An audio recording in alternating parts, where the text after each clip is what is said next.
నమస్కారం. Durga Prasad, Neelakanth, chartered accountant, lawyer, certified keto డైటీషియన్ని. ఈరోజు గ్యారీ టాప్స్ రాసిన గుడ్ క్యాలరీస్ బ్యాడ్ క్యాలరీస్ బుక్లోంచి ఈ ట్రైగ్లిజరైడ్స్ కొలెస్ట్రాల్ విశ్లేషణని తీసుకొని చెప్పాలని ఈరోజు పెట్టుకున్నాను. ఈ సబ్జెక్ట్ అంతా గ్యారీ టాప్స్దే. ఇందులో ఇందులో ఉన్న మంచి ఇదంతా కానీ డౌట్స్ ఏమైనా ఉన్నా కూడా వీటికి గ్యారీ టాప్స్దే బాధ్యత. సో కొలెస్ట్రాల్ అనేది మనని భారతదేశంలో ఇంకా భయపెడుతుంది. అమెరికాలో, యూరోప్లో కొలెస్ట్రాల్ మంచిది కాదు అంటే వాళ్ళని ఒక పిచ్చోళ్ళలాగా చూసేటంత ఇంప్రూవ్మెంట్ అయితే వచ్చేసింది. మన దగ్గర కొద్దిమంది అయ్యారనమాట వాళ్ళని కొలెస్ట్రాల్ మంచిది అని చెప్పే వాళ్ళని పెంచే ప్రయత్నంలో భాగంగానే ఈ వీడియో. సో ఇందులో నేను తీసుకున్న సబ్జెక్టు అయితే ఈ good calories bad calories book తెలుగులో కూడా ఆహారం మంచి చెడు అని ట్రాన్స్లేట్ అయ్యింది. కిషోర్ బాబు గారు ట్రాన్స్లేట్ చేశారు. ఆయన నెంబర్ కూడా నేను డిస్క్రిప్షన్లో పెడతా. ఈ వీడియో విన్న తర్వాత నచ్చిన వాళ్ళు ఆ బుక్ ఆయన దగ్గర కొనుక్కోవచ్చు. అయితే టాపిక్ ఏంటంటే కొలెస్ట్రాల్ ట్రైగ్లిజరైడ్స్నే కాదు, రక్తంలోని ఇతర లిపిడ్స్ని కూడా పరిశీలించాలి. అయితే ఇది 9th చాప్టర్ అన్నమాట. ఇది చదువుతున్నాను యాస్టీస్గా. మనందరి మనసుల్లో వైద్య వర్గాలు కలిగించిన అభిప్రాయం కొలెస్ట్రాల్ ఆరోగ్యానికి శత్రువు అని. అది పెరగకుండా ఉండాలంటే కొవ్వులు లేని ఆహారం తినాలని, వాడే నూనెలో కొలెస్ట్రాల్ లేకుండా ఉండాలి అనడంతో refined oil, double refined oil, zero cholesterol oil ఇట్లాంటివి మన మార్కెట్లను ముంచెత్తాయి. అయితే యాన్సెల్ కీస్ అనే ఒక దుర్మార్గుడు చెప్పిన కొవ్వుల సిద్ధాంతం పైకి బాగానే ఉన్నట్టు అనిపించిన ఇది చాలా తప్పుడు సిద్ధాంతం అని 7 కంట్రీస్ స్టడీ తేల్చేసిందనమాట. నేను కొంచెం యాస్టీస్గా చదవకుండా మార్చి అప్డేట్ చేసి చెప్తున్నాను. అయితే రక్తనాళాల్లో ఫ్లేక్స్ అడ్డుపడటము, దానికి కారణమైన కొలెస్ట్రాల్ని కొలవడం కూడా సులువుగా ఉంటుంది. అయితే రక్తనాళాల్లో కొలెస్ట్రాల్ని కొలిచే పరీక్ష ముందుకు వచ్చినందుకు కొలెస్ట్రాల్ చెడు అని ఒక తప్పుడు సిద్ధాంతం యాన్సెల్ కీస్ అనే దుష్టుడు దుర్మార్గుడు ప్రపంచం మీద రుద్దాడనమాట. అయితే కానీ పరిశోధనలు మరింత నిశితంగా లోతుగా జరిగే కొద్దీ ఈ అభిప్రాయం తప్పు అని బయటపడింది. దానికి సంబంధించిన అధ్యయనాలు ఈ విధంగా ఉన్నాయి. 1950లో కాలిఫోర్నియా విశ్వవిద్యాలయ నిపుణుడు జాన్ గోఫ్మన్ ఈ విషయంలో కొత్త చర్చను లేవనెత్తాడు. రక్తంలో పారాడే అనేక కొవ్వు కణాల్లో కొలెస్ట్రాల్ ఒకటి మాత్రమేనని, అన్నిటినీ కలిపి లిపిడ్స్ అంటారన్నాడు. అంటే అన్ని రకాల కొవ్వులు కలిపి లిపిడ్స్. ఇందులో ఫ్రీ ఫ్యాటీ యాసిడ్లు, ట్రైగ్లిజరైడ్స్ ఉన్నాయన్నాడు. కొలెస్ట్రాల్, ట్రైగ్లిజరైడ్స్ రక్తంలో లిపోప్రోటీన్ల రూపంలో కలగలిసి తిరుగుతుంటాయని, లిపోప్రోటీన్ల రకాన్ని బట్టి కొలెస్ట్రాల్, ట్రైగ్లిజరైడ్స్ల పరిమాణం మారుతుందని జాన్ గోఫ్మన్ చెప్పాడు.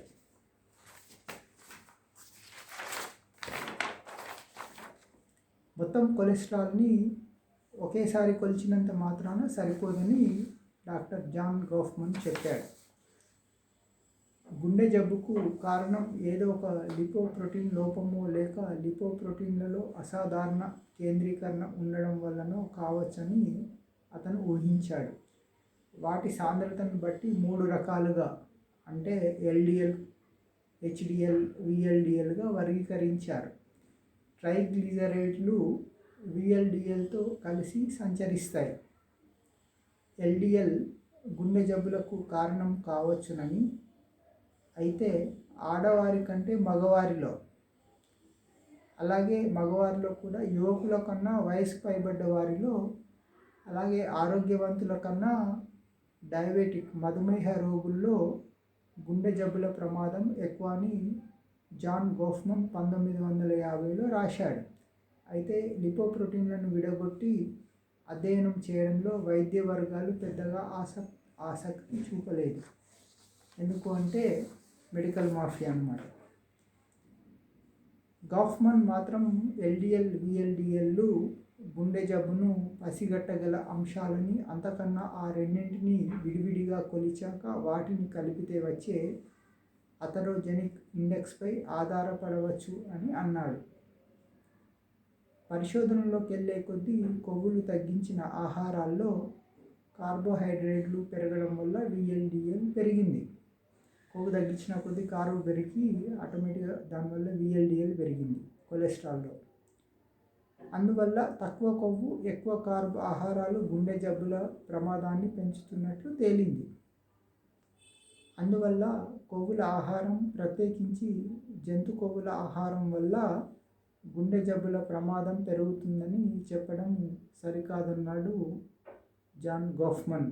అంటే కొవ్వుల వల్లనే గుండె జబ్బులు పెరుగుతాయనేది తప్పు, కొవ్వులు ఎక్కువ తీసుకుంటే గుండె జబ్బులు తగ్గుతాయనేది 1950లోనే తేలిందనమాట. 1958లో కార్బోహైడ్రేట్ల ప్రమాదాన్ని నిర్లక్ష్యం చేయడము తీవ్రమైన పర్యవసానాలు కలిగిస్తుందని డాక్టర్ గాఫ్మన్ చెప్పాడు.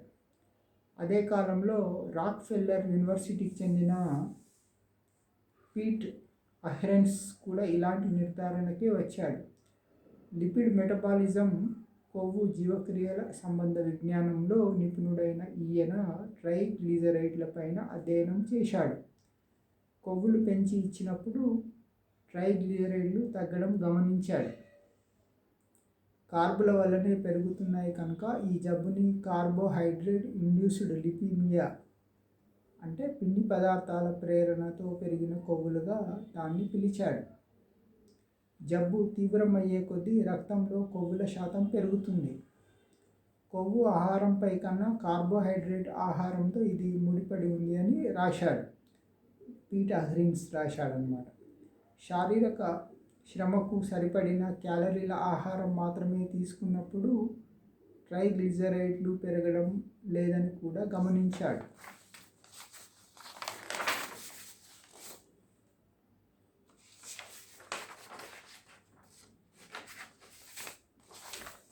కార్బోహైడ్రేట్ల వల్ల ట్రైగ్లిజరైడ్లు పెరిగి అథెరోస్క్లిరోసిస్, అంటే రక్తనాళాలు గట్టిపడటంకు దారి తీస్తుందన్నాడు.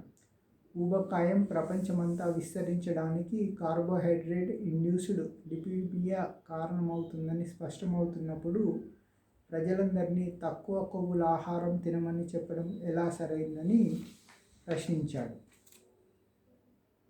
తర్వాత చెప్పుకోదగిన రీసెర్చ్ 1960లో మార్గరెట్ ఆల్బ్రింక్ ఆమె చేసిన కృషి అమెరికన్ స్టీలు వైర్ పరిశ్రమ కార్మికులను అధ్యయనం చేయడం. కరోనరీ గుండె జబ్బు ఉన్న వారిలో కొలెస్ట్రాల్ కన్నా ట్రైగ్లిజరైడ్లు అధిక స్థాయిలో కనబడ్డాయి. యువకుల్లో 5% మందిలో, ఆరోగ్యంగా ఉన్న మధ్య వయస్కుల్లో 38% మందిలో, కరోనరీ జబ్బులున్న వారిలో 82% మందిలో ఈ ఎక్కువ స్థాయిలు కనిపించాయి. తక్కువ కొవ్వులు, ఎక్కువ కార్బోహైడ్రేట్ ఆహారాలే దీనికి కారణమని ఈ అధ్యయనం కూడా చెప్పింది. 60 నుంచి మళ్ళీ 63 నాటికి కూడా యాన్సిల్కి సిద్ధాంతమే ప్రాచుర్యంలో ఉండింది. వారికే పరిశోధనలకు అవసరమైన నిధులు లభించాయి. పైగా రక్తంలో కొలెస్ట్రాల్ను కొలిచే పరికరాలు వచ్చినట్లు ట్రైగ్లిజరైడ్లను కొలిచే పరికరాలు ఆనాటికి అందుబాటులో రాలేదు. 1967 నుంచి దశాబ్దం పాటు 1977 వరకు డొనాల్డ్ ఫ్రెడ్రిక్సన్ అట్లాగే డాక్టర్ రాబర్ట్ లెవీ అనే వారిద్దరు కలిసి అధ్యయనం నిర్వహించారు. Carbohydrate, triglyceride, heart disease hypothesis పై చేసిన పరిశోధన ఫలితాలు 1977లో ప్రకటించారు. మొత్తం కొలెస్ట్రాల్ను బట్టి గుండె జబ్బును అంచనా వేయలేమని ట్రైగ్లిజరైడ్లను సూచికగా తీసుకోవచ్చని వారు తేల్చారు. అంతకన్నా హెచ్డిఎల్ మరింత మంచి సూచిక అన్నారు. హెచ్డిఎల్ తగ్గితే గుండె జబ్బు రిస్కు పెరుగుతుందన్నారు. శారీరక వ్యాయామం పెంచడం, బరువు తగ్గడము, తక్కువ కార్బోహైడ్రేట్ల ఆహారం పాటిస్తే ప్రయోజనం ఉంటుందన్నారు. నిధులు ఇచ్చేవారు లేనందువల్ల ఈ హెచ్డిఎల్ హైపోథసిస్పై 1991 వరకు అధ్యయనానికి వీలు లేకపోయింది. ఎందుకంటే మెడికల్ మాఫియా. వెటరన్ అడ్మినిస్ట్రేషన్ ఇచ్చిన నిధులతో జరిగిన పరిశీలన ఫలితాలు 1999లో వెలువడ్డాయి.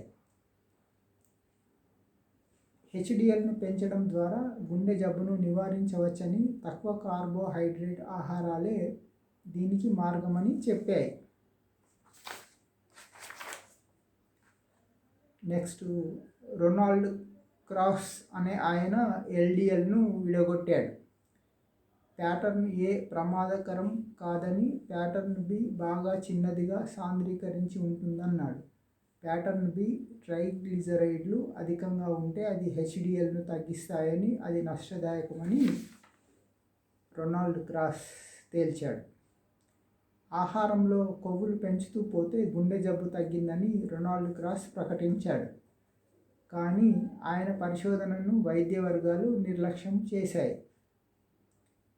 1985లో స్వీడన్లో మొదలైన గొరాన్ వాల్డియస్ అనే డాక్టర్ పరిశోధన 15 సంవత్సరాలు జరిగింది. 2001లో 1,75,000 మందిపై చేసిన ఫలితాలను ప్రకటించారు.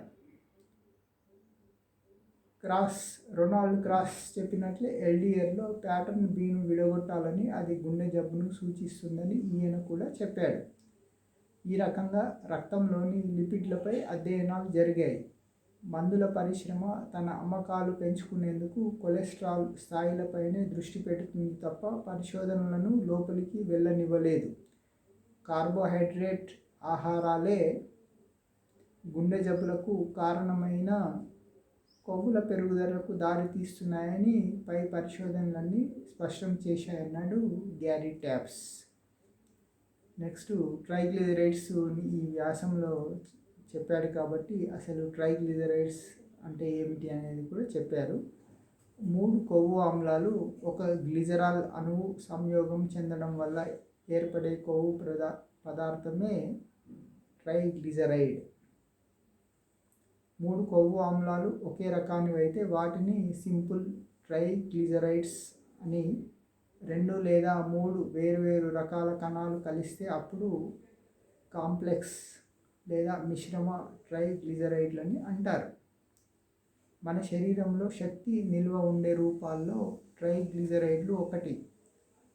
ఆహారంలో మనం తినే కొవ్వుల పదార్థాల నుండి శరీరం వీటిని తయారు చేసుకుంటుంది.